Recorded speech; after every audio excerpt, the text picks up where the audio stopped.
지금 제 앞에는 한나라당 비대위원 이준석 씨가 나와 있는데요.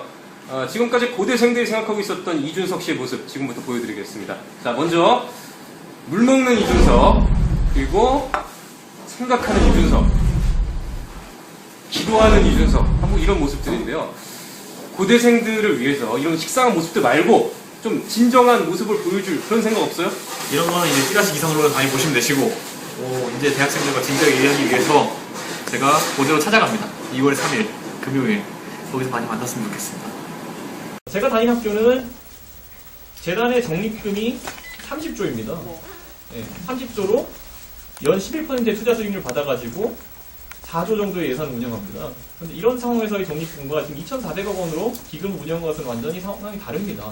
뭐 이거의 수익률이 11% 하더라도 250억인데 이 경우에 대학 재정에 큰 도움이 되지 않습니다. 그렇기 때문에 적립금의 성격이 다르기도 하고요. 하버드대가 헤지펀드계, 전 세계 헤지펀드의 큰 돈이라는 것은 너무나도 잘 알려진 사실입니다.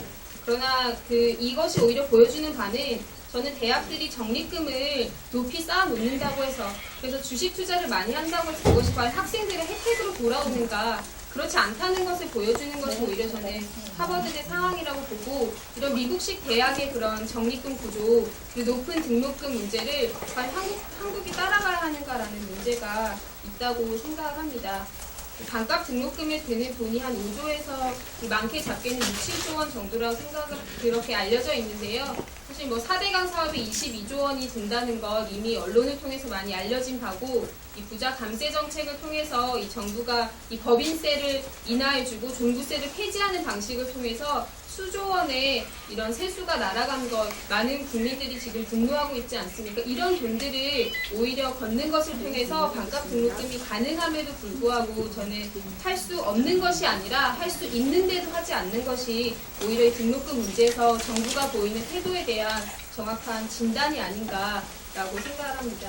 그런데 이 부분에 대해서도 약간 잘못 오해하고 있으신 분이 뭐냐면 등록금이 가장 많이 오른 정부는 참여정부입니다. 약 43% 정도 올랐습니다. 국민의 정부에 30% 정도 올랐고요. 이명박 정부에서 얼마 정도 올랐는지 보면은 3.7% 정도 올랐습니다. 아무래도 사회적인 인하 압박이 있고 이렇기 때문에 그런 것 같은데요.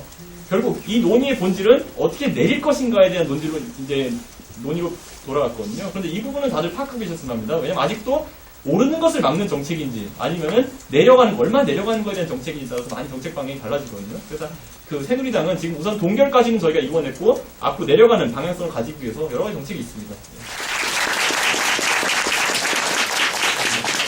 아무래도 제가 여기서 제 말로 하는 것들을 제가 보면서 오늘 느낀 거는 참 제가 조심스러워졌구나.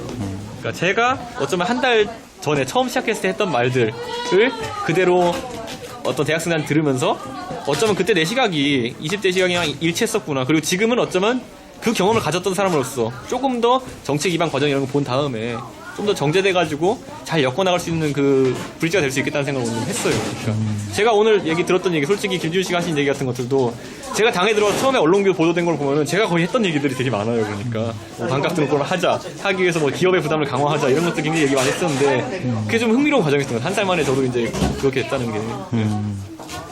그리고 뭐 아까 말씀